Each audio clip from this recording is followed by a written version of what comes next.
An event earmarked to celebrate the APRM's 14th anniversary, a frank assessment of its strengths and weaknesses, including failure of member states to implement recommendations. Ironically, the anniversary coincides with 10 years since the APRM's report on South Africa was released. It warned of simmering tensions between locals and foreign nationals. A year later, in 2008, the country witnessed violent clashes and even murder. However, Mbeki refused to respond to a question on South Africa's response to the report at the time. But what he would say about the current attacks caused a stir. The matter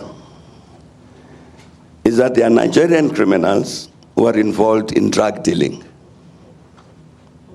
And that's true. And there are Nigerian criminals who are involved in prostitution. And that's true.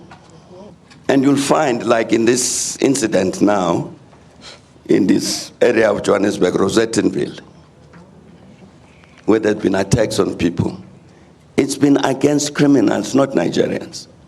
There's no South African who goes around chasing Nigerians because they're Nigerian. It doesn't exist. The denials and justifications I've seen Your Excellency give, I think should not be accepted. Xenophobia, Afrophobia, like racism, should be condemned, and should be condemned strongly.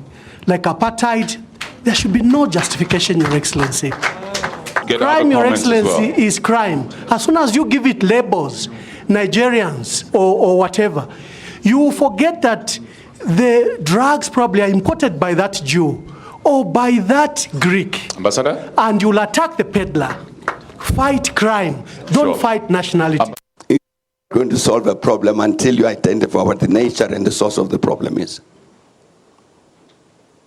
And I'd like to meet the African ambassador so that we can all discuss this, to identify what's the nature of the problem. And if the African ambassadors think that it is xenophobia, maybe it is. President Jacob Zuma too denies that South Africans are xenophobic. However, it is a fact that only black foreign nationals are attacked during these clashes. Whether it's termed xenophobia or Afrophobia, it's evident South Africa is facing a problem. And perhaps this meeting between the ambassadors could pave the way for a solution. Aldrin Simpier, SABC News, Johannesburg.